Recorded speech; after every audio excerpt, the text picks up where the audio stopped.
இந்தியாவில் 18வது பாராளுமன்ற தேர்தல் வெற்றிகரமாக நடந்து முடிந்தது.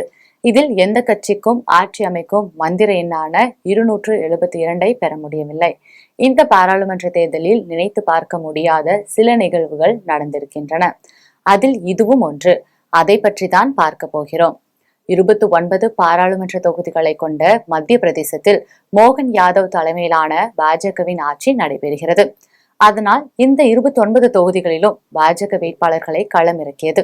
28 தொகுதிகளில் போட்டியிட்ட காங்கிரஸ் ஒரு தொகுதியை இந்தியா கூட்டணி கட்சியான அகில இந்திய ஃபார்வர்டு பிளாக் கட்சிக்கு ஒதுக்கியது.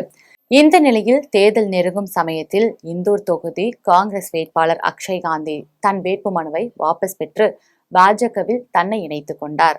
உடனே காங்கிரஸ் தலைமை அந்த தொகுதிக்கு 3 பேரை பரிந்துரைத்தது. ஆனால் அந்த 3 பேரின் வேட்புமனுவும் இறுதி நேரத்தில் நிராகரிக்கப்பட்டது. இதனால் இந்தூர் தொகுதி காங்கிரஸ் வேட்பாளர் இல்லாமல் தேர்தலை சந்திக்கும் சூழல் உருவானது.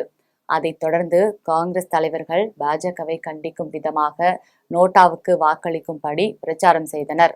இந்த நிலையில் தேர்தல் முடிந்து வாக்கு எண்ணிக்கையும் முடிந்திருக்கும் நிலையில் பாஜக வேட்பாளர் சங்கர் லவானி 12,26,751 ஓட்டுகள் பெற்று வெற்றி பெற்றிருக்கிறார்.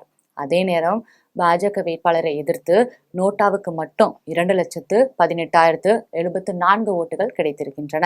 நோட்டாவுடன் ஒப்பிடும்போது பாஜக வேட்பாளர் சங்கர் லால்வானி 10,80,077 ஓட்டுகள் வித்தியாசத்தில் வெற்றி பெற்றிருக்கிறார். இந்த விவகாரம் தற்போது சமூக வலைத்தளங்களில் அதிகம் பேசப்பட்டு வருகிறது. இந்தூர் தொகுதியில்தான் முதன்முறையாக லட்சத்தை தாண்டி நோட்டாவுக்கு ஓட்டுகள் விழுந்திருக்கிறது.